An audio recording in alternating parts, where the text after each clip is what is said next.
welcome again to this channel. Hi, how are you? Anyways, I am. I don't know how to say these words. I am. I'm fine, but I feel like. I feel weird, and I don't know why. Maybe it's the time, maybe it's the heat, because oh my god, it's so much hot right here. Like, I can't do just.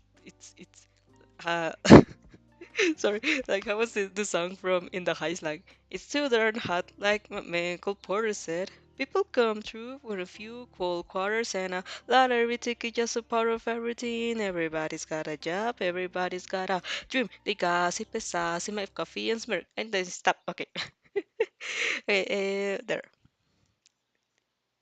Yeah. So, anyways, as we are going to continue with our. Let me just get this thing. Like I feel like I haven't done stream in ages. In ages? No, in ages because I don't know. And it's weird because last I checked, what is happening to me? I made a stream like I think last week, and it was like on last Tuesday. Mm, Probably I don't know. So, anyways, let's continue with our reaction to the fanfiction of Changing History. Let's go. So, as always, let me just get this here. There. We are doing this list. We are on the Changing History fanfic. And the little warn out. Uh, the author for Bloodthirst, that is Yuko, it's like taking a break and then the link is not working because she take off the history from Wattpad. But as soon as she publish it again, because I think that's what she said, I'm going to how do you say this? I'm going to upgrade. Yeah, let's go with that word. I'm going to upgrade that. Um, yeah, that thing. So, anyways, a little recap from the changing history. We are there. We are reborn in the My Hero Academia world, of course. We have a quirk that is shadow based, and that's a shadow has sentience, so it's like her own person. And we gave her a name. Now it's Opsy from Obsidian. We are the first fan of Aizawa, of Hawks. We also met Chisaki. He killed us, but revived us. We've also met. Na, na, na, na, na, like excluding everyone on class 1A because of course we are on class 1A. I think that's all if I'm not oh, of course we have an encounter with Shigaraki, but we were like kids, but he remembered us. Of course we remember him because we knew him, but he remembered us and now he is attached like to the idea that we are now the same to him and he will try to get us to his side, or at least that's what he said. So with that said and done, let's continue with our story. Thank you, Summer Backup, for grading this. I'm having so much fun. Again, if you guys wanna read this onto your own pace, the link will be on the description below. With that said and done, let's look at. Of course, it's not going to work because like there are times like this works, but the others don't work. But you know, the great fan arts from the people. Look at this. Our shadow, like Opsy. And I feel it's weird because like I've seen a lot of fan art from this fanfic, and all of them like are doing the character like with white hair because I don't know. Anyways, Thank you to all the fan arts, artists who do this. And let's start with the story. Chapter 35, Talks and Trainings. It's the following day that Aizawa tells you about the sport festival. Right! The USJ happened. And I think, yeah, it ended well. Right, it ended well. Aizawa is not that hurt.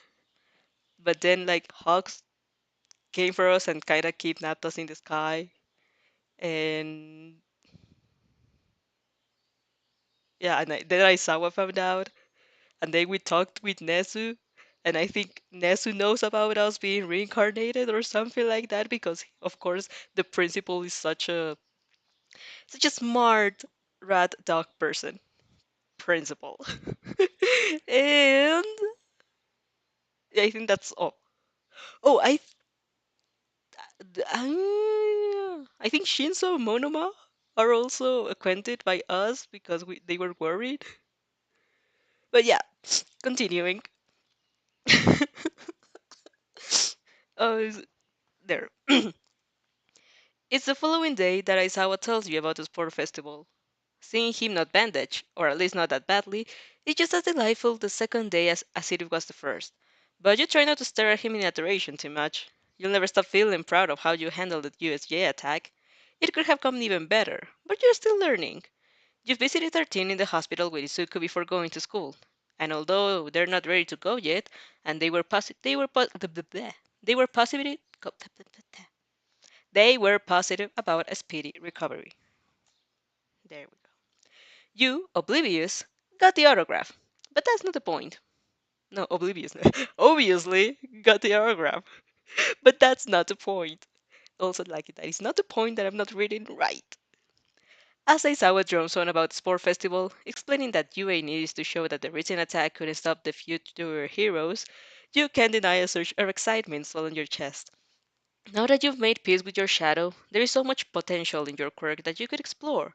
Sure, you'll never be able to discover it in only 2 weeks, but you can get a head start and hone a few skills nobody has yet seen you see. Seen you use. Oh my god. Your classmates know that your class what is happening to me? Your classmates know what you did to the Nomu, but the specifics weren't clear that they mostly think it was some one-time thing, which could be the case if you hadn't had your enlightening conversation with Opsy. Seriously, the more you think about it, the more angsty you get. You just want to get somewhere and train until you pass out. And maybe not, since then you wouldn't be able to get home and your parents would be worried. But considering your most recent discoveries, you have just the perfect sparring partners in mind. At lunch, like you remember, All Might winks Shizuku off to eat with him. You facepalm at how obviously indiscreet they are, since they are not something that a normal teacher would do, but you let them go with a smile and wave. Although it's kind of ridiculous, their meeting's timing works like a charm, since you two have something to do at lunch. Excusing yourself from Uraraka and Ida with a formal apology, Uraraka is very taken by her excitement for the sport festival, while Ida responds kind. You stand up and search for your intended partner. She doesn't exactly stand out, but your keen eyes detect her after a few seconds. Oh. Hello, you nod politely, sitting at her table. I'm sorry for interruption. I am currently exploring a side of my quirk and I would like to know more about it to do my best at the sport festival. And I think training together could prove to be mutual beneficial. Obviously, I understand if you wish to train alone or you already have a partner, but I would be honored to have you to have you accept my proposal. Of course! Haga Kuratoru doesn't even let you finish before nodding excitedly. Or at least you think she's doing that. The sleeves of her shirt moving as she warms her heart. I will love that! Oh, you're King Athena, right? Yes. Then I can call you Athena-chan. You can call me Toru. I didn't get to know you at all but until now, but you're so polite and you're totally kick ass at USJ. Even Sensei acknowledged it. That's so cool. And faced with that villain fearlessly sort of he was super creepy with you. You must be so scary. Oh, she gasped suddenly. You don't reply, not because you're offended, but more because that barrage of words she unleashed on you left you in daze. Not even Inazu speaks that fast. Not even Rambling Izuku speaks that fast. Sorry. Harakuru waits frantically her hands. You think she does. But it is so much funny because she's invisible. Taking your silence as a disapproval. I shouldn't have said that. You probably don't want to think about it. But don't worry, no villains will be attack you anymore and will protect you in case. Oh, you wonder how bad things have slipped out in your grasp if even Hagakuri, someone you've barely spoken to, isn't perfectly convinced that you have may go home with to find Shigaraki hidden in your bed. Seriously, don't they understand he has better things to do, like playing video games, throwing tantrums, and quite soon recruiting a crazy teenager and smoking hot, in every sense of the word, son of endeavor. You're getting off track here. This was a spoiler, if I've ever saw one. Hagakure, in the meantime, seems even more horrified by your silence. She probably thinks she accidentally awakened traumatizing memories or something. Seriously? She puts her hands on her shoulder, snapping you out of the daze. Let's forget about it. Why not talk about training? We can train lots. I will love that. We'll be best friends, won't we? You open and close your mouth like a fish out of water. Then, lastly, give up with the inevitable sigh. It would be useless to keep talking about the League of Villains. Besides, you don't want to. Of course, Hagakure-san, you reply. No, she pouts. I told you to call me Toru-chan. Toru's fine too, but not Hagakure-san, alright? Alright, Toru-chan. She strikes in delight, and you have no time to prepare before a warm, invisible body is grabbing you in a hug. Yes! She cheers. We'll have lots of fun! You, meanwhile, pondering your inability to say no to cute anime girls. Where has your attachment gone? You should be ashamed of yourself. Instead, you answer, I'm sure we will, Tori-chan, and feel no regret at all when she squeezes you tighter. I guess you want to learn how to move steadily, right? She goes on, proving she's sharper than she could seem. I mean, I know you can, like, hide in your shadow or something. Yes, you explain. When I do, people only see my shadow. It's not like being completely invisible, but it could be a very advantageous, especially if I found myself fighting during the night or in a dark environment. If I don't learn to move steadily, though, it would all go to waste, because enemies will hear me even without seeing me. Don't worry, Hakuri chirps. I've been learning that since I was a baby. You can count on me. Like 1, 2, 3. I can teach you a lot of things, and oh, you can teach me how to use knives. What? You blink. Hakuri looks like less nice person you would think of. Knives? I don't really know if they're the right weapon for me, she surely admits. But I saw you use them once and twice and it looks so badass. Besides, I think we all need to have one ace up on our sleeves as future heroes. Don't you agree? Not many villains will be ready to get attacked by the flying knife. She laughs, the wish of the air making you assume she's doing some playful stabbing motions with her hand. She's almost remind you of Toga for a second. Sure, you nod. I'm not really good with them, but I can teach you the basis. I'm self-taught though, so it could be quite rudimentary. I apologize. No, no, no, not at all. Any tip you can give would be super useful. She gently punches your shoulder and you give her a small smile in return. Sure, her unending energy is quite draining for an introvert like you, but you're used to dealing with high energy people by now. Nobody will ever be as passionate as Inasa. Haha. Then what do you say about tomorrow? Toru suggests. After school, we can meet up somewhere, or you can come to my house if you liked. Oh, I wouldn't want to intrude. It's fine. I would love you to have you over. Oh, we could watch a movie. Damn, her smile has gotta be blinding. You aren't even seeing it, but you know it's beaming as strongly as the sun. She's just so positive. You find it adorable, to say the truth. All right then, you give up. I'll be in your character, Chan. The girl laughs and hugs you again. Oh. After the first of your targets was approached successfully, you set your sight upon the second. You've been meaning to train with Harakuru for quite some time, but there was always something holding you back, like mad villains and multi-quirk engineer monsters. The second person you would like to talk instead wasn't in your list since the beginning. Although your quirks has shared an important keyword, they had always seemed so vastly different that you never thought you would need his advice. His advice, after all, his shadow. Oh, was his trusted companion, while yours just wanted to leave you. behind, and break free. Oh, now that's curious. Now that you know that that's not the case, you feel like you may need his guidance. You're fairly new to this whole your shadow is constantly an entity body to you and want to work together matter, and you doubt there's anyone in the world who knows more about it than him. Thus, you approach him and the last bell rings. Tokoyami-san, you step in front of him, bowing at your familiar 30-degree angle. I would like to request your advice on a quick matter. If it's only an easy the blah, I would have lost it. Like I couldn't do that. I would like to request blah. I would like to Tokoyami-san, I would like you to request your advice on a quick matter. If it's of any bother to you, please feel free to say so. It's not, he replied, quite seriousness grin all over his face. Do ask, Kin-san. You raise your head, giving him a grateful nod. Thank you. I wanted to ask, have you and Dark Shadow always been friends? Can you read each other's thoughts? How do you go about boundaries or such things? Like, when does he know he shouldn't intrude your mind or you in his?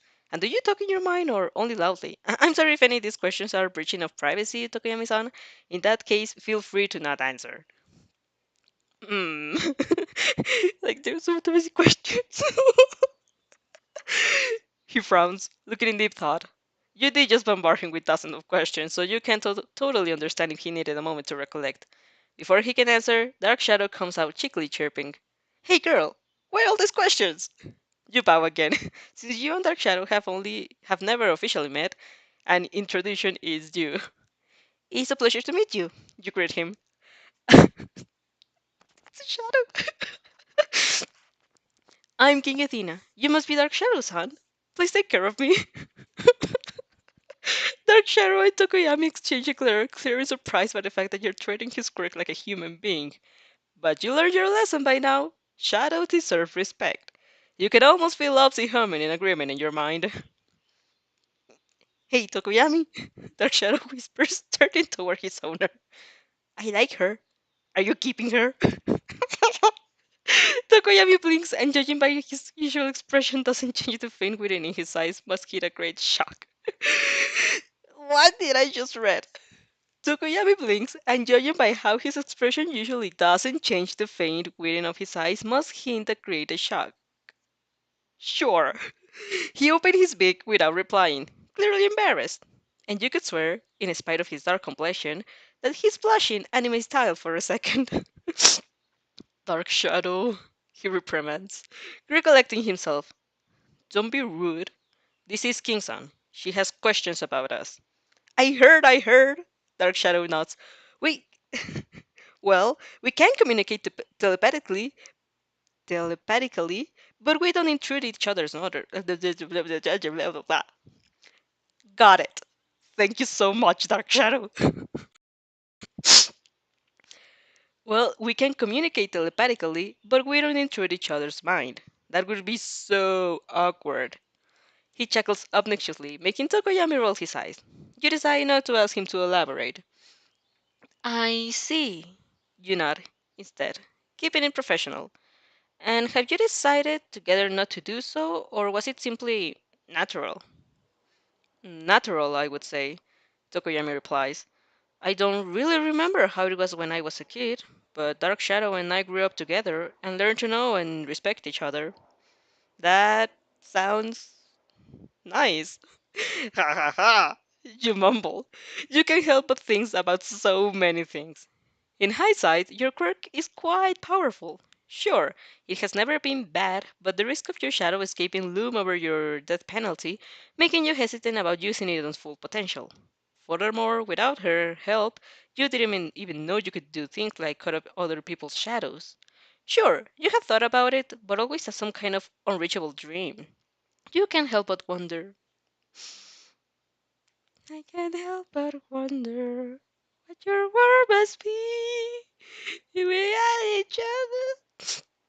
If in your place you had been a normal girl, how you should have been? Would she have been able to exploit her quirk's potential since the start? She would have surely befriended her shadow, since what's better for a kid than having a best friend always by blah. Oh my god! Wait. I'm gonna drink some water. I'm going to relax, take a breath,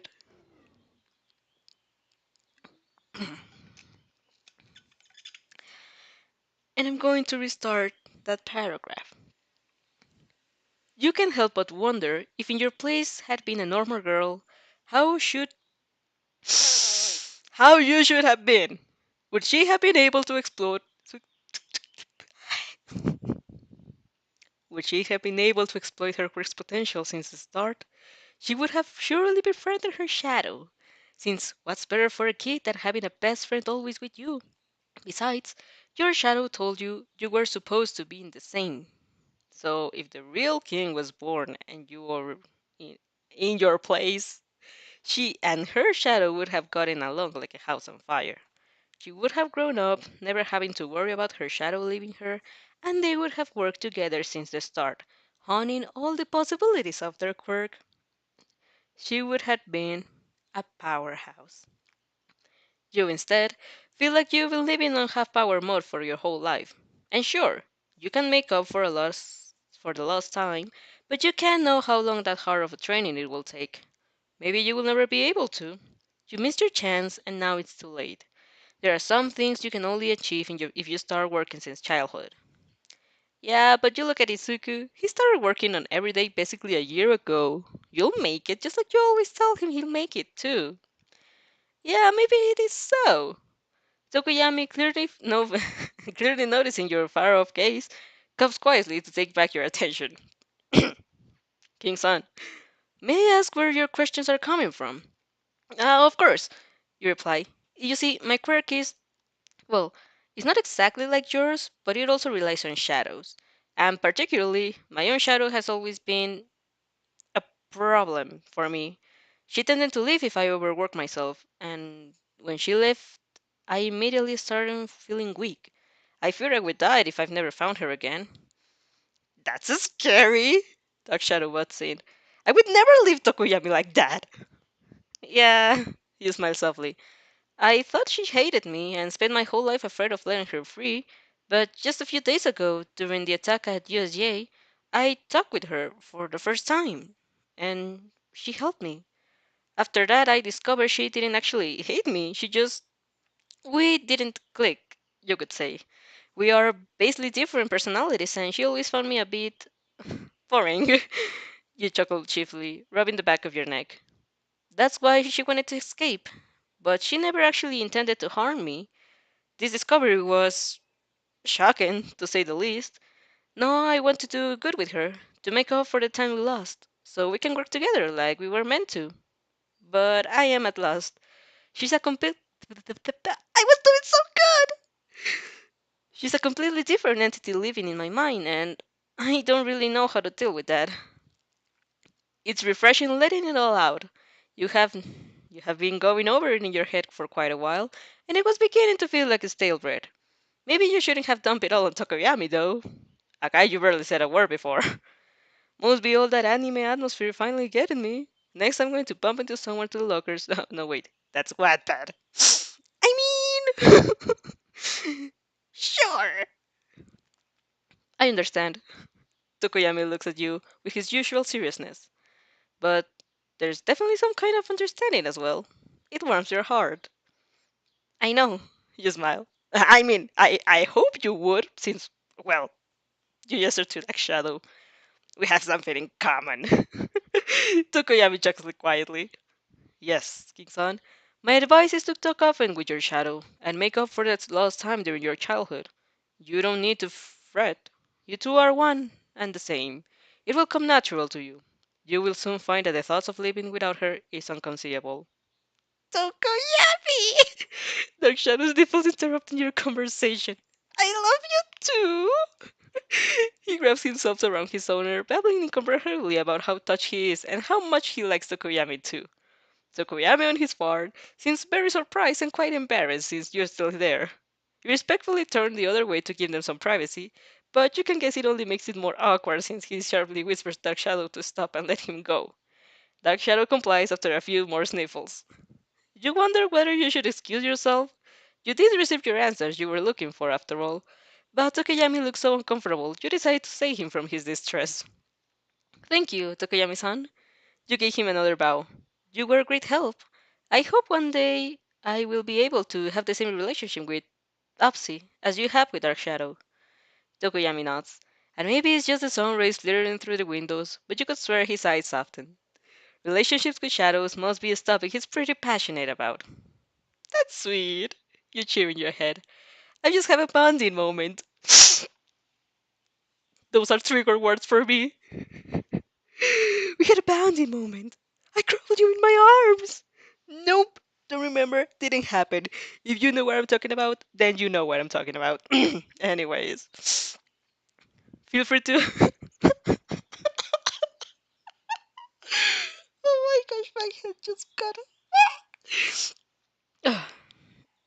Anyways, feel free to ask us if you have more questions. He bows solemnly. Of course, you grin. I'll take you up to the offer, Tokoyami-san. Dark Shadow-san. With the memory of his faint smile in your mind, you turn and head to the door. You may now sing mildly under your breath. Although your conversation with Tokoyami didn't give you the precise information, it left you with a sense of comfort that you had to hold in tight. You just just the look in his eyes was enough to convince you you had to be right. Maybe it was as strange as of now, but soon you won't remember the time where you and your shadow didn't work together. The moment you reach home, you start training straight away. You let out a small oof as a hand grabs you on the back of your shirt and tucks you backward. Your back collides against someone's chest, making you raise your face, and your eyes are immediately attracted by all the people before you. Dozens of students out of the class are crowding around U8's door, whispering between each other and throwing you curious and mistrustful glances. Ha ha ha. Oh, I almost forgot about this scene. They're here for the sport festival, clearly evaluating the competition, since you are the class who has been attacked by villains. Lucky you! Still, that meant in your daydream state you were about to crash straight into them, and who tucked you saved you from a very awkward first impression. You have turned to meet the Barbarian eyes. Of course! Of course it's him! Look what you're going next time, he scoffs. Bakugo-chan! You nod, unbothered. I was distracted. He just clicks his tongue, eyes flying over to you to fix the swarm of students blocking the exit. What are you looking at, extras? He asks, giving them the best murderous grin. You wanna fight? Predictably, nobody steps up. You wouldn't either if Bakugo Katsuki was looking at you like that. But although his challenge is not taken, someone does reply. So you're the one who calls her bitch. Familiar voice tone mocking rings out from the crowd. Doesn't that seem rude to you? Wanna prick? You almost can't believe your eyes as Monomanato emerges from the crowd, face aligned with familiar spark of a pretty cruelty. Maybe your memory is failing you, but you don't remember being introduced in this scene. You only remember about Shinsu and Tetsu. Monoma isn't supposed to appear until the cavalry battle of the sports festival. So this is the infamous U1A. After having mugged Bakugo, Monoma sweeps patrionously over the rest of the class. You don't look like much. I bet you all are bark and no. Nato! You deadpan. Stop being rude. Clearly not pleased to have been interrupted during his dramatic introduction, he wheels his head towards you and snaps. You let this guy call you bitch and tell me to stop being rude? Bakugo-chan is rude, you admit. He's a work in progress. From you, I expected better. Ooh! Take that!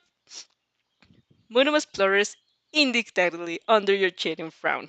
He's surely about to restart when another voice joined the conversation, accompanied by an unmistakable violet.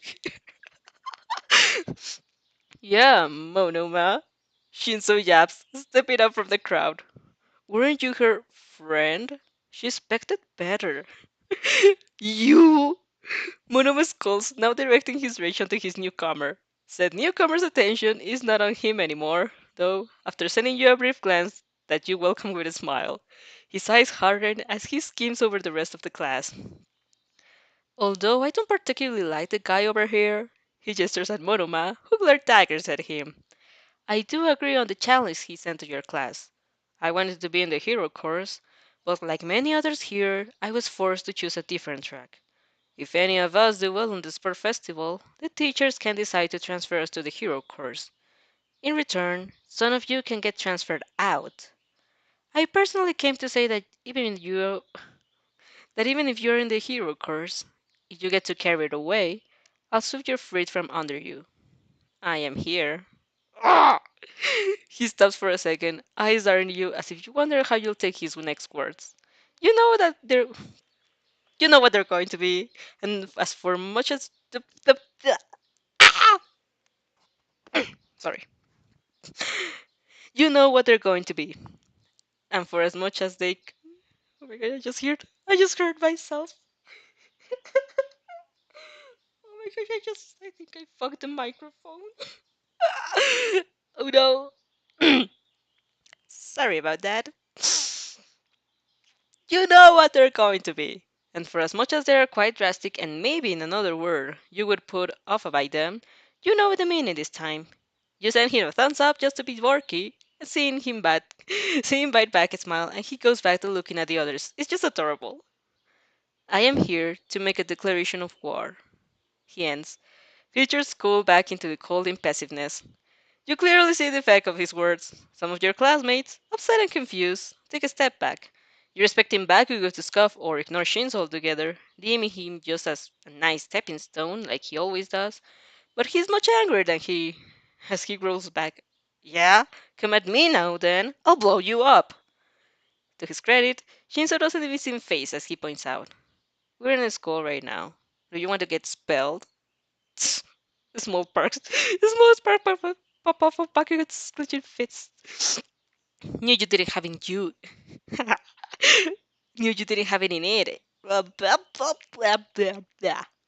Mama made me murder the most mice. The most mice I need diction exercises. Knew you didn't have it in you, extra.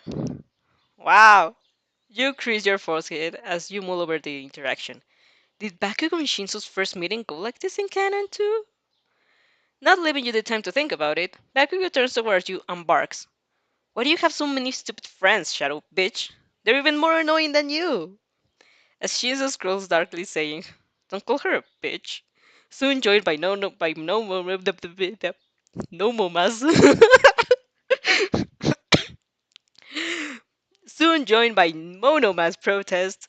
You even glimpse Izuku in the corner of your eye making to intervene, which definitely didn't happen in canon, using deep into Bakugo's vermilion gaze, and blinks as to answer his actually representing self your crystal clear. Bakugo-chan, you muse. Are you jealous? Complete silence falls on the room. Everyone is staring at you. Your class is just straight up horrified you dared to ask such a question to Bakugo Katsuki. It seems they're already organizing your funeral. But even the kids from other classes, who can't know much about either of you, are staring at you as if you're willingly sign your death sentence. Izuku has gone white as a sheet, Uroka's mouth has dropped open, and even Tokoyami looks dumbfounded. Bakugo is frozen solid, as if Todoroki just got him without him anyone noticed. It's one of the first times you've ever seen him get so still. He almost doesn't look like himself. It's Shinso's snore that breaks the silence. She got you, Explodo boy. He laughs. She got you right. Oh no! Oh, I'm sorry about that. I like maybe if I try to change. Hold on, I'm going to change the position of the microphone. Hold still.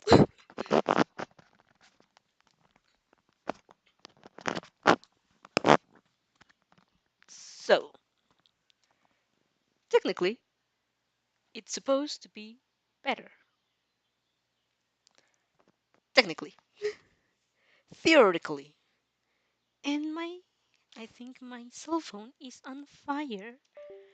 I'm going to disconnect it and let it be. Anyway, That seems to snap Bakugo out of it, expression twisted in fury. He clenches his fist and shouts, I'll kill all of you, you fucking extras! You let out small him. That's your Bakugo, alright. She got you, Explodo boy. She got you alright. Every single time someone shows romantic feelings for you. This was not in canon, I don't understand. My mind cannot comprehend it. Wonder what it meant. Oh my god. Oh no! It's Dobby! Chapter So Little Princess. About handling was that about handling me? What the fuck? Oh god. Are there where's the go fan art? Like fan art? No, her hero costume. Oh look! Oh that's Subsy. That's nice. Aiko made this art. You are me and I am you. Oh, does she have one eye? That's crazy. And this, oh, is really crying. Pandora made this wallpaper. This and this. And yeah, there are no more. Anyways, chapter 36. A turquoise. Is that how you pronounce turquoise? Turquoise? Turquoise flames. It happens as you are walking back home. After years of relative peace, you've become lax. It's your fault. Another time, you would have known better and brought Izuku with you to make sure his plot armor could protect you from unpleasant encounters. Instead, you forgot, and as you piece on the sidewalk, the mindless tune of your humming under your breath is covered by the unmistakable noise of struggle. It sounds like multiple people fighting. You're suddenly struck by the realization that maybe they're the reason the street is empty. Everyone else knew to steer clear. Obviously, that left you Obviously, that left you, poor guileless you, walking straight into the lion's den. And you're, as always, left with a dilemma. On one hand, you don't want to get involved with whatever the hell is happening. On the other hand, you don't want to be an indifferent passerby either. Maybe someone is hurt and needs you to call an ambulance. Even if they're street dogs, they deserve basic medical care. You should just check, very quick. But what if it's something bad? Maybe you should call the police. And if it's something too big for the police and someone gets killed, you would feel guilty for the life. You shake your head. You're overreacting as usual. Maybe it's nothing. Peeking tentatively from the corner of the alley, you almost get your face burned off at the sudden burst of blue flames. You jolt backwards with a choked shriek. Fuck. You break your hands toward your face, almost expecting the touch melted skin, but it seems you managed to dodge. Which now brings you to your new problem. Your canon magnet skills acting as terribly as always, because there is only one character whose quirks regard the blue flames, and you have no doubt he's a few meters away from you in this exact moment. Oh my god, it's Azula! Yeah! Cursing your curiosity, you pick in the alley again. The clans and shouts were already telling enough, and you're not surprised to witness a fight breaking out. You're not surprised as to many against other ones. You're not surprised. What is happening to me? Again, breathe, water,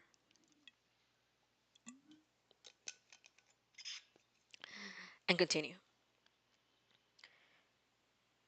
Cursing your curiosity, you peek in the alley again.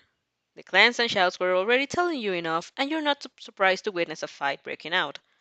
You're not surprised it's as many against one either, and you're definitely not surprised that a single man, Davi, namely, is winning. The others don't really stand a chance. Their quirks are mostly mutant types, and you guess they would be pretty deadly. If only they could get close. Davi doesn't let them. A blue inferno rages all around him, making his turquoise eyes glint in this way to steal your breath away. Who's next? He asks, challenging them to come forward. Since you can't particularly do anything at the moment, you take a second to simp hard. His voice is unfairly sexy, and he's hot, pun intended.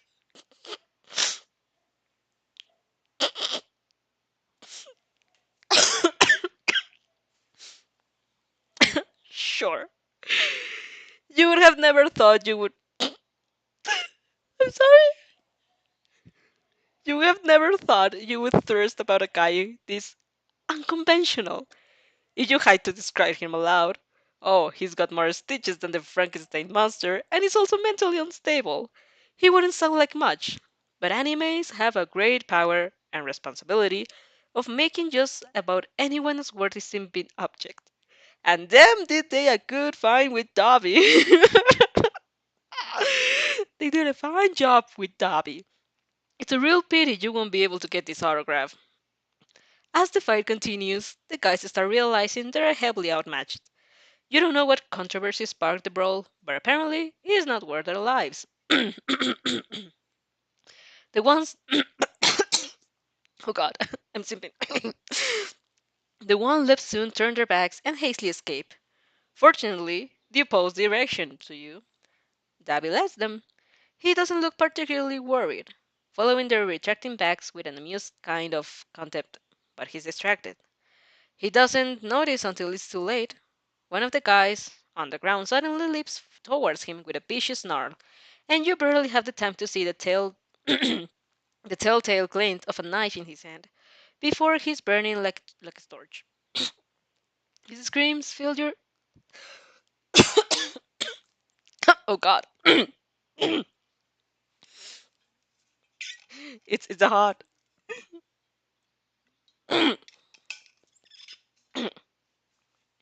It's because it's too darn hot. He and yeah, let's just continue. uh, all right, he's burning. Like I'm burning right now. Like it's so hot in here, and I have to get the AC on, but I don't have the control here. I'm going to burn. His screams fill your ears for a handful of seconds, until he's reduced to nothing. You swallow. Your throat feels raw enough to bleed. You just saw a man die. Damn. Fuck. Dabby grunts, something like pain in his voice.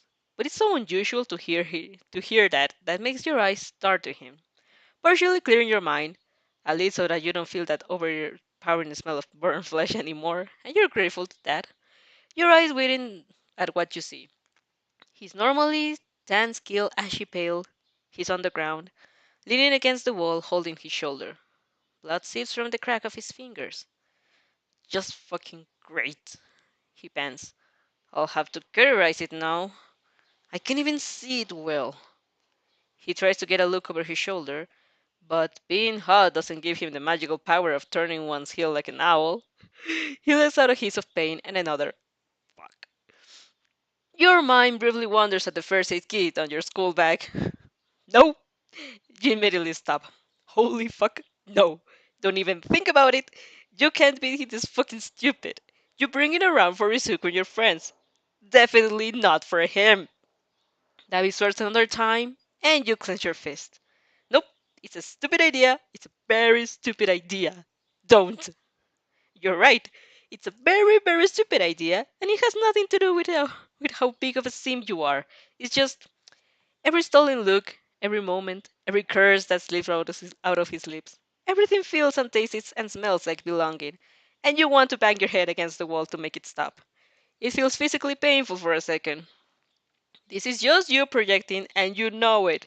You've been thrust in an unfamiliar existence and you clench to the only thing that you could link to your previous lives in order to escape. There's nothing actually binding you to these people. You have to fucking stop. But you can't. Or maybe you don't want to. Maybe it's a mix of everything and nothing. Your legs move on their own, and you're entering the alley. Your brain just has the time to send you one last warning. Oh, come on, you gotta be fucking kidding me. Before you decide to ignore it. Funny, It's not often you ignore your mind, and you just had to do it in the worst situation possible. What you're doing is very wrong. It was different with Shigaraki. He was a child the first time you met, and nothing justifies mistreating a child, regardless of how bad you know he'll grow up to be. But Dabby right now, he's definitely not a child. Maybe his life was shitty, but he still took bad decisions, and that's all on him. He could have grown up from his past and used it to become kinder, instead that entering the net of villainy. Even disregarding all of the suffering, you know he will bring to you, to your classmates, to your teachers, even forgetting that for a second, he has still brought suffering to so many others. He killed people, and he'll do it again. Sure, he would survive even without your help, but that's not the point. Some of his victims surely had family. They would have even the right to spit on your face if they knew about this. But in spite of everything else, isn't a hero job's to help? Isn't that kind of naive? Isn't that stupid kind of naivety that animes and mangas always try to warm in your head? It's like a doctor's oath. You heal people. It's not your job to decide who lives and who dies, and who tells the story. Maybe your actions aren't so bad after all. You still feel an ash like after shading your mouth as you stop in front of him. Oh my god. Dabi raises his eyes from his Dabi raises his eyes from his curses and pitiful attempts to reach the stab wound on his back to see a girl standing in front of him with clenched fists and a grim expression. She's dressed in a school uniform, a blood-red feather tucked behind his ear.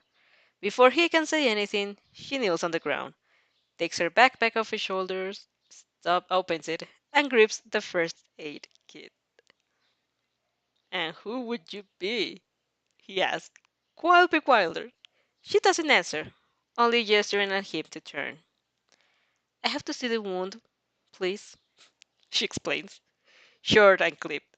In spite of his mind starting to feel hazy for blood loss, David quirks, David quirks an eyebrow, a faint smirk on his lips. Do you? I can't. Do you perhaps gonna help, little girl? I'm barely younger than you, she replies, lips pursing a thin line.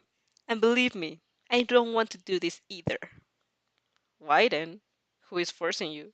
Just please turn around, will you? No threat or killing intent is coming from the girl, just a faint annoyance. And if she truly would rather be somewhere else than here. Davy doesn't understand. He's sure he's never seen her before, and there's no reason for her to help him, especially if she saw how he got injured, by fighting others like only villain would. But he knows how to recognize lies, and she's saying the truth. So he turns. The disinfectant stings on his skin. As he tenses, and she cleans the wound, and and tries her hand to I can't read. The disinfectant stings on his skin, and he tenses as she cleans the wound and tries her hand at what he can feel as a very sloppy patchwork. He's an expert by the stitches by now. When she's finished, she gets in front of him again.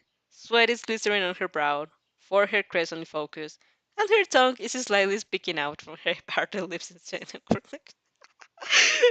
way she's like that. She's just about to comment on it. So endearing. When she told when she holds a knife out to him. David blinks. Where did that even came from? It's mine. She explains. You have to warm it up if you want to cauterize the wound. You know my quirk then, he observes. Were you watching my fight? I was.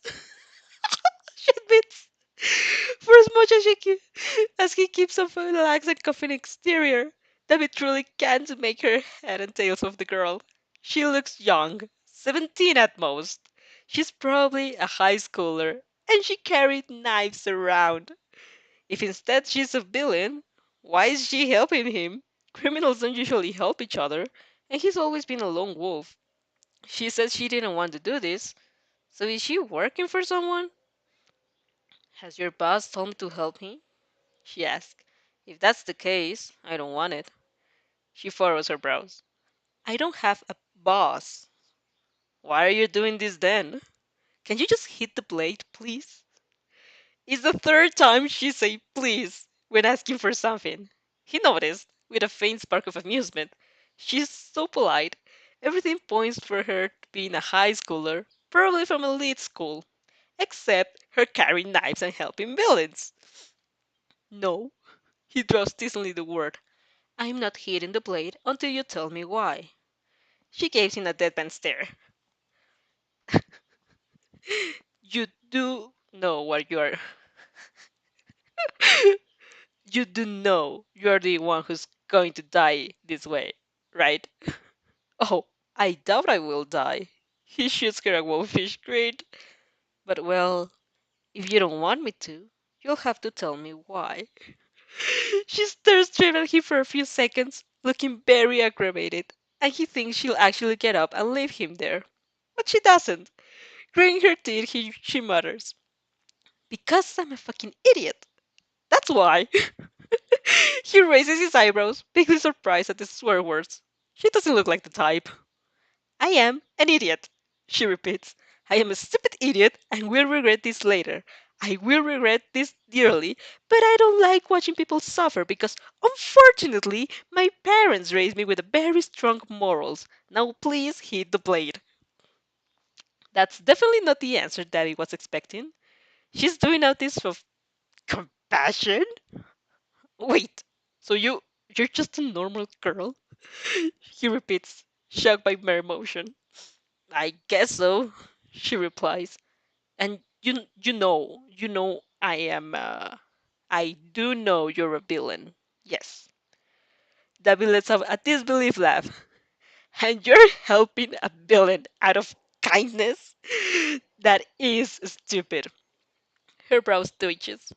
I know this already. She snaps, sounding very impatient. But he interrupts her again. David doesn't really know why he's doing it. The girl is genuinely trying to help him, and he's antagonizing her. Quite foolish. There's just something so sadistically satisfying about teasing the words out of her mouth. He's sure by now she was sincere. She doesn't like what she's doing either. She's probably trying to end it quickly so she can leave him behind and forget she ever helped a villain in the first place. At this, just make Dabby feel undeniably pity decided to force her to do the contrary. To force her to face her actions. Increase the conflict in Rose's stormy eyes. It sounds absolutely enthralling. He's always had a bad habit of breaking frail things. Oh, God. So he leans forward until an only breath separates them, relishing in the way her muscle tenses. A challenging smirk stretching his lips open. Who tells you I won't kill you the moment you finish helping me? But he's definitely not expecting for the goofy two shoes to give him a flat stare and reply, I think I can handle an injured villain. Thank you for your concern, though. Oh my gosh! He looks out an incredible start. She thinks she can handle him. The nerve! He could burn her alive right in this moment.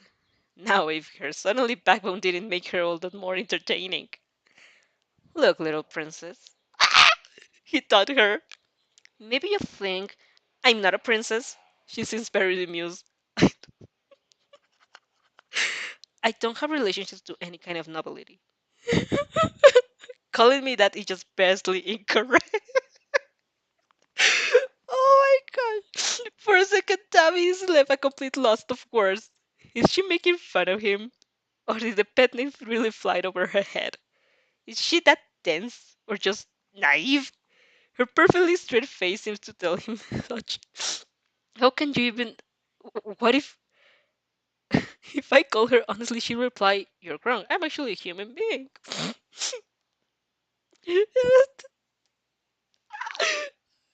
I don't know if we are really just playing around or if I'm just. How do you say? If we are just playing it safe. Oh, oh my god. My my phone is burning hot.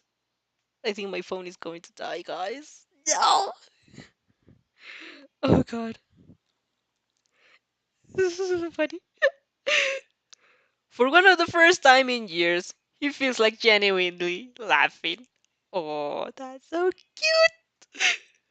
Now, please, can you hit the plate? She throws him forwards a bit forcefully this time, and and he creates a small flame to warm the metal until it's almost boiling. The girl takes it carefully from the handle, applies on the cruelly stitched wound of his back. He lets out a hiss, but once again stays silent. He's used to pain anyway. After a few seconds, that feels like that feels like a lifetime. She stands up again and crunches down before him, taking out a roll of bandage from her first aid kit. I doubt it just I doubt it just healed like that. I'm no doctor, but you should probably keep it in bandage and also strain it the moment he lunges on her, as quick as a predator, and she falls backward. She let out a surprise oof, so endearing, as her back hits the ground, hair spread out like a halo on the dirty concrete. His rough skin brushes her neck as he lightly presses his hand against it, just teasing, not cutting out her breath. Not yet. The quick flash of fear in her expression when she leans over her, with a smirk its all victory and jagged edges, is more than satisfying enough on his own.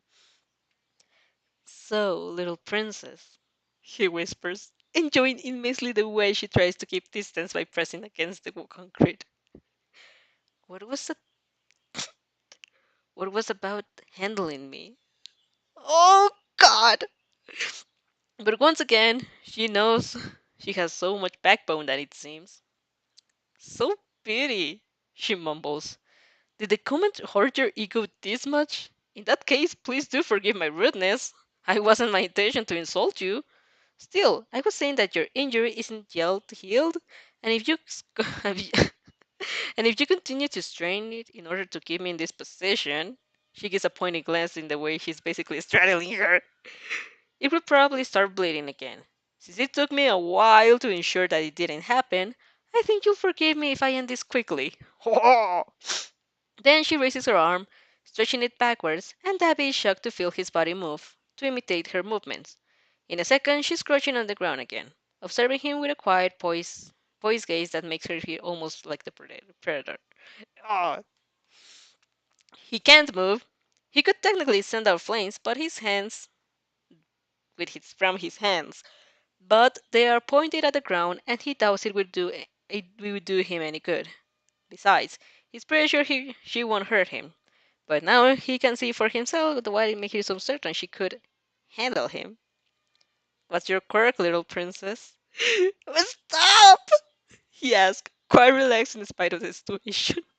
Forgive my rudeness, she replies. She's not looking at him, more at his feet, and she can't and he can't figure out why. But I will not answer your question. Boring, he growls. What's your name then? You can call me David. She frowns, a crisp fern from his head. I'm sorry. I'm sorry. I know not introducing myself is very rude, especially when you have, but I won't answer that question either. He helps throwing her half-lidded look. Then I'll just keep calling you princess. It keeps being incorrect. This time he doesn't hold back as if he could he would he tell his head back. Instead he simply laughs heartily. She looks so confused. Seriously, who raised this girl? Wolves in the forest? I will go now, she says. Standing up, she bows, eyes fixed on his feet. Since I just helped you, I feel justified in asking. Since I just helped you, I feel justified in asking for a favor back, Davi-san. To ask. He nods, all the more amused. Next time we see each other, please pretend not to know me. Thank you very much. Davi shrugs. Who tells you we'll meet again? Unfortunately, she sends him a strange smile. I happen to be very unlucky. Then she walks away, never giving him the back. Never, never giving him. I can't with that interaction, dude. She walks away, never giving him, never giving her back to him. That's da da da. Tac, tac, tac. Curva. That's interesting. Debbie noticed with a hawk-like gaze. It's likely her quirk depends on her side. If she can see him, she can't immobilize him. Proving his point, the moment she disappears around the corner, he finds he can move again. He darts to the end of the alley, certain to see her running at a few streets of distance, ready to erect a wall of fire if necessary to have her stop, but there's nobody. The street is empty. In spite of her disappointment prickly at his chest, he finds himself laughing again. Damn, that has got to be the weirdest meeting he ever had. And thinking about the potential of her quirk only makes it more interesting. He definitely hopes she's unlucky as she says. As he walks away, hands buried in his pockets, he doesn't notice the black human-shaped shadow pressed to the side of the building. You, on your part, ponder on the fucking huge risk you just took. Has she just developed a choking kink? You murder sarcastically, massaging your neck with a pain increments. At least all these runnings with villains would have been pleasure then. Your head with a mid You head home with a meeting fixed in your head. Wait, that's true. All the villains we just met, they just tried to choke us. That's fucked. He's awoken suddenly. My problem chimes in excitingly. What? She's interacting with a villain. I have to go. What? Oh my goodness. Look, sorry, really. Oh god. Oh, this has been fun. I think I'm just going to read this last one because really it's too darn hot here. Oh, and I think my computer is also getting hot. Oh no. Oh no, never know. Oh no. The choke, the number of choke me like you, choke me like you hate me. The comment section. Well, mark me down and skirt and horny. Oh my gosh, that's a cute one. Huh. That's very cute. And this art, oh, when you look at that, make this and this. Oh no, that's a pink hair. And Billy's aware, and this. Oh, that's wonderful. Oh. Now I wanted to do mine. I wanted to make Athena villain, and this. You're helping out with kindness. That's crazy. The shadow being like, "What are you doing?" That's so cute. I seem too much Campbell when I have this, and this. Uh, oh my gosh. Kisaki. Oh, sure. Oh, and Dabby. Oh, wow. Let's continue. Chapter 37, The Invisible Girl. The next day, you walk to school with both Izuku and Bakugo just for. You walk to school with both Izuku and Bakugo just for good measure. You don't want to meet fucking gentle criminal on the train. If they notice you're hitting paranoia, as you throw glances all around as he's expecting the boogeyman to jump in from the corner, neither of them comments on it.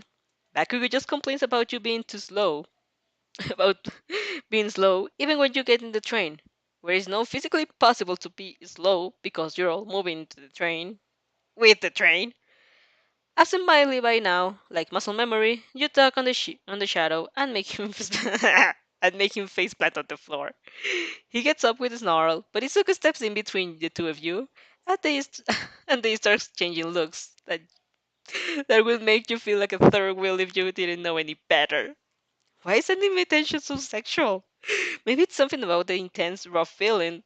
Anyway, just the fact that there is intention in the first place makes you quite satisfied. It means both that Izuku has definitely gotten over his fear toward his childhood, whatever, and that Bakugo finds Deku worth of having a stare down with. There must there must be some respect beneath it. Baku wouldn't have a stare down with anyone, would he? Since in this reality he had never been as harsh with Izuku as in canon, and the angst when he discovered about Izuku's quirk was insignificantly lessened, you guess you can have a healthy relationship with some more pushes in the right direction. It will probably stay a bit strained, and they will never be as thick as thieves, but healthy, without Bakuga's constant shouting. That's a blessing for your ears. Oi, Shadow bitch! Don't think I've forgotten about you and your stupid tricks. Yeah, he figures you're blessing. Figures. Don't call her bitch. Izuku frowns, looking sweet and polite, but also definitely annoyed. That's just unnecessarily rude, Kachan. Shut up, Deku. You let out a long sigh. Here we go again. At least you didn't meet all for one on your way to school. As the school day passes, in relative quiet, which is at first no sudden attack, no testosterone battle between your very hot friends, unfortunately, and, once again, unfortunately, not accidental encounters with the big three, or Hatsume Mei, or even Itsuka Kendo. She looked nice in canon. Anyway, by the end, you wave a goodbye with your friends. Wait, you have many friends. You still giddy sometimes about it, and probably get your hand seized by Hagakures as she drags you away, chatting on your ear off. You nod here and there, following the general straight of her speech, which starts from UA, goes on to hobbies, passes through her middle school experience, and her childish admiration for heroics, heroics, before stopping into the current location of her house. It's quite big and modern style, reminding you of a Bakugan's one. Although not everyone in your class is like Ira, Todoroki, or Yayorozu, most people are still fairly wealthy.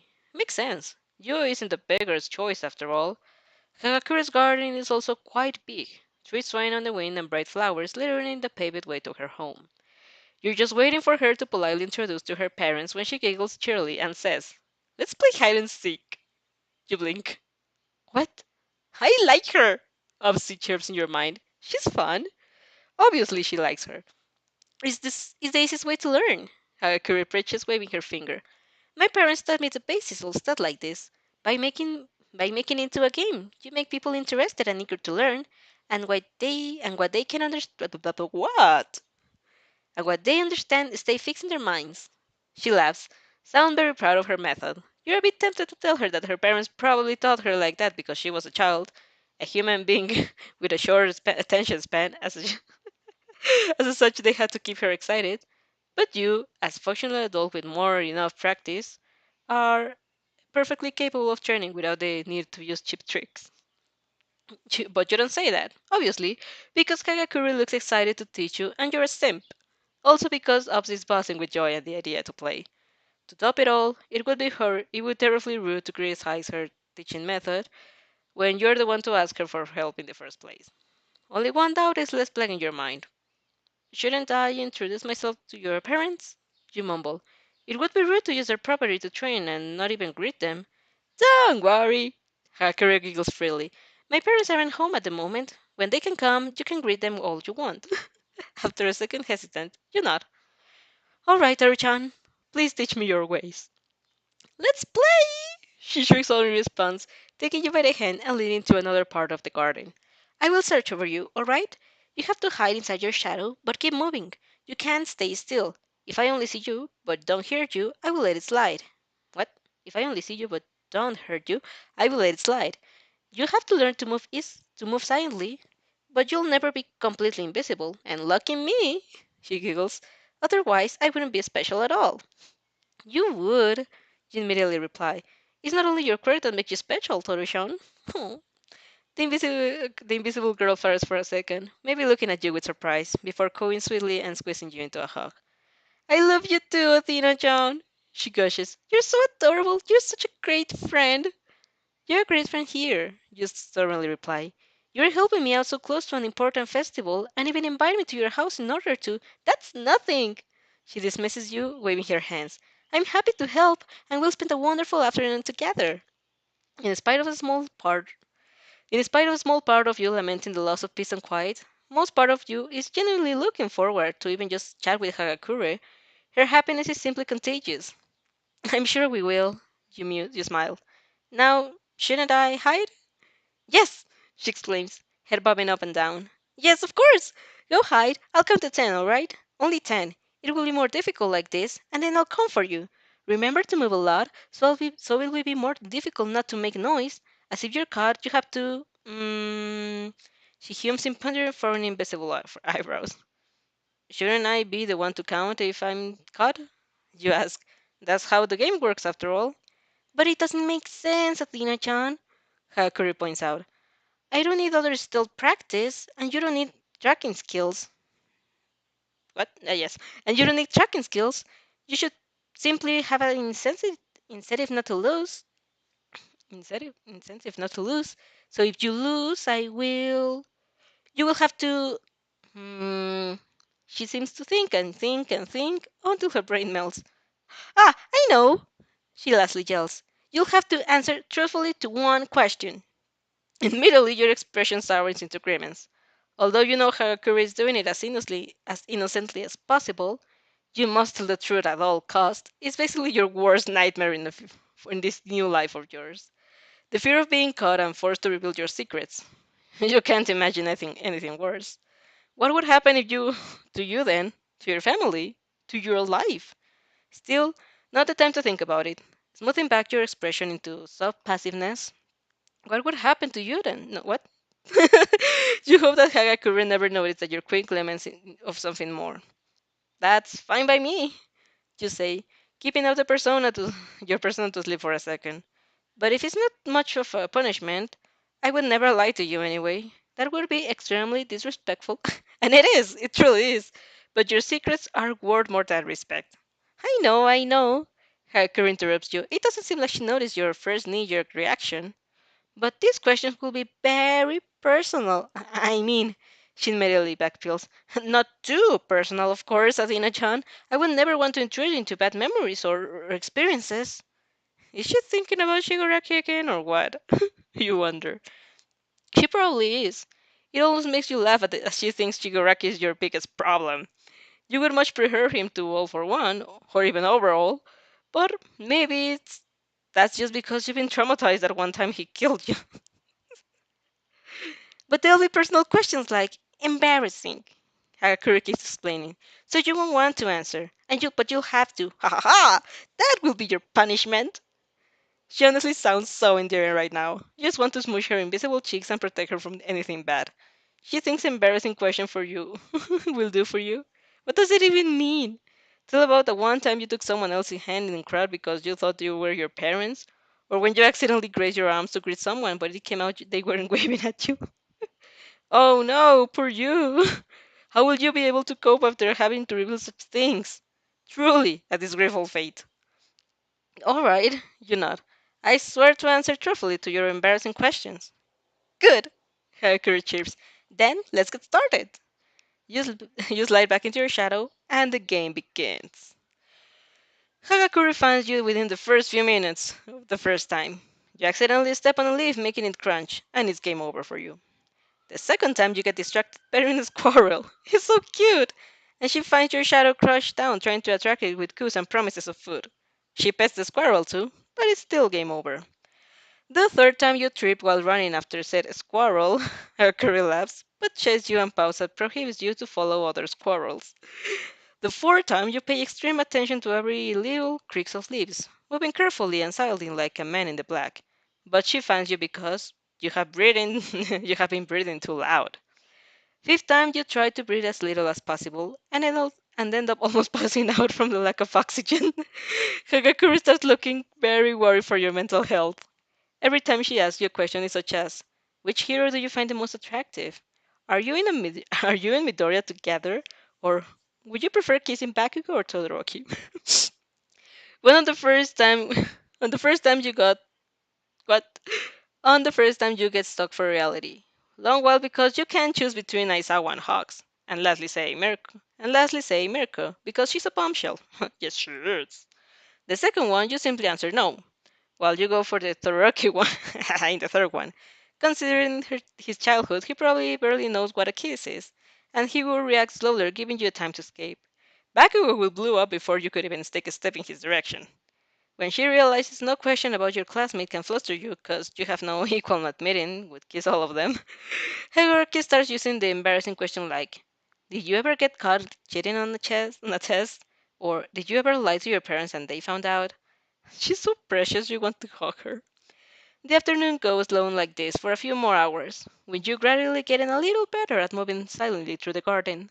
Hakuri still finds you every time, but she commends you on your dedication and offers you snacks during a break. You're improving much faster than I did, she cheers cheerfully. It's great. When did you start training like this? You ask. I was 4, or maybe 5, she grins. You nod, and don't reply that obviously you have been improving faster since you're 16. You're just grateful for the help. After a break, you start practicing with knives. You hang a target on a tree, take out a blunt kid knives, and correct her posture and throws. It's difficult since you can't see her or her posture, but you try. It involves a lot of touching that obviously doesn't phase her in the slightest, but that reduces you to a foaming, fumbling, gay panic mess. Obviously, you keep it straight professional because you would never be disrespectful, but you're still a mess. You try a few swings too.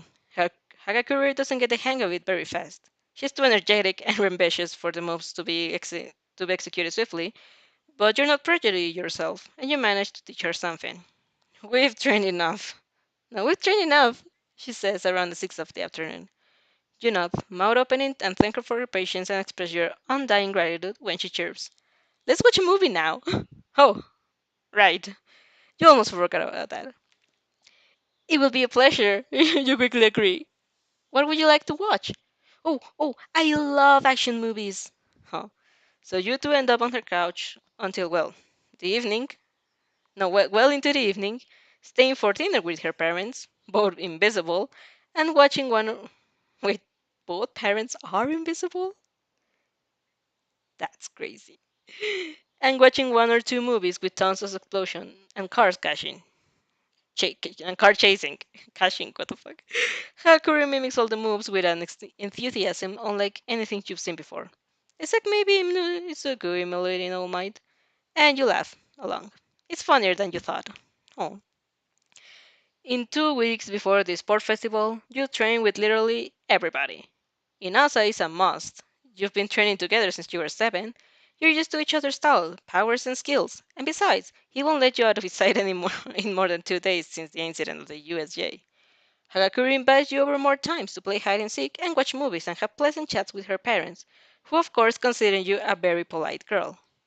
Ejiros too is willing to spare some time of a couple of training sessions, declaring, with a two-breath smile, that practicing with you is even more useful than alone. It melts your heart, honestly. Finally, even Izuku accepts your offer to train together. It's only physical exercises since he, understandably, doesn't feel like breaking all his bones every day, but you talk about his quirks sometimes, and you try, although inconspicuously, to direct him into full cowling. You really don't fancy seeing him break again and again and again his arm and his fingers against Todoroki, although you have a feeling it will happen again anyway. And the very own Lord Explosion Murder gives you the honor of a spar, although he complains that you should make it worth his while, and he can't be held back. You control his shadow and make him shout as his own out. He doesn't like it. The 2 weeks pass by in a flash. You have the occasional spars with Zero, Mina, Kaminari, and Ojiro, fighting against numerous and different fighting styles. At school, you chat more with Tokuyami, and he often sits close to you and, as you guess, is your group. It consists of a weird mix of the original Deku and Baku squad, which added characters such as Jiro, Ojiro, and Hagakure, who didn't really have a fixed friend group in canon. I don't know about. It's more of a half of the class by now, and although you feel like asking, like it's more, it's more than the half of the class by now, and although you feel like that's asking for too much, you can't help but wonder whether you will one day be the whole class sitting together. On your list for now is Todoroki, Yojorosu, Aoyama, Shoji, and the Sport Festival will give you so many more chances to make friendships. You can't wait. The morning of the festival, your parents send you off with a good luck hug, assuring they'll be watching you on TV. Go win, sweetie! Mother shouts, first fist pumping into the air. Show them what you're made of! They have they have to know what you're dealing with, Wonder Child. Father not smugly. And sorry, I'm just catching my my computer. If they think they can win you over what? If they think blah, blah, blah, blah, blah. If they think they can win you over in love, first they should have first they should at least win you over in the battlefield, don't you think? What? You deadpan. Yeah, I'll show them. And although you aren't usually invested in competitions, this time you're sincere. You want to get on that podium. Maybe you won't, but but it will be because you didn't have the skills. You did. Maybe you won't, but it will be because you didn't have the skills, not because you backtracked at last minute or fear on changing canon. You're giving it all this time. Inasa accompanies you to the stadium, shouting about the passion all the way. Oh, he exclaimed suddenly. You shouldn't walk. Athena-chan, you had to keep your energies for the festival. What are you doing? It's quite necessary to walk if I want to arrive there, you say before he picks you up and probably gives you a piggyback ride all the way to the stadium. Ah, the stirs you attract are countless, although it's only because of his loud encouragements. Once arrived, he plops you down and squeezes you tightly in his arms, engulfing you completely. You go, Athena-chan! He bellows, swirling you around. You'll kick all their asses! Show them your passion! You, one step away from failing prey from a DC spell, not quickly. I will, Inasa-kun. Thank you. You tilt your head, giving him the bright grin. The bright grin. Cheer for me, you chirp, and I'll win for you, alright? Isn't that? His eyes widen up as he realizes they're the same words he told you before he commended the entrance. I knew they felt familiar. Of course, Anisha, I will win for you, alright? Cheer for me. Athena-chan, he smiles fondly. You. A sudden gasp breaks the moment. You turn to see Mina dressed in the US Press uniform, staring at you with eyes blown widen and mouth growled open. She points at Inasa with a shaking arm. So he is your boyfriend then? You facepalm. Like the first time, you're like, is that your boyfriend? Like, no. Okay, but is that your boyfriend? I don't have. Okay, but what if? And remember, you can't lie. Well, there's go my entire personality. Me with my streams. Okay, I'm going to. Shit. Oh, I'm going to leave it here. 38. We are half the way to the 69 chapter. But I'm going to leave it here, guys. This is going to be all for my part on this day. So I'm going. So like, oh my cell phone is my cell phone is already on fire. Oh my gosh, it's going to die. I need to leave here. This like it's so hot in here. So thank you for being here. Thank you for always supporting this channel. Watch my videos, my streams, the uploading streams. Like, thank you so much for supporting me. That's all. And I will be seeing you probably next week. I think if everything goes well, I'll be. Maybe I'll see you on Friday. I don't know. It depends on the school, on all the school projects I have to make. But with all that said and done, if you want to continue reading the Changing History, it will be on the description, as always. And with no more further ado to say, I will be seeing you on the next video. Bye!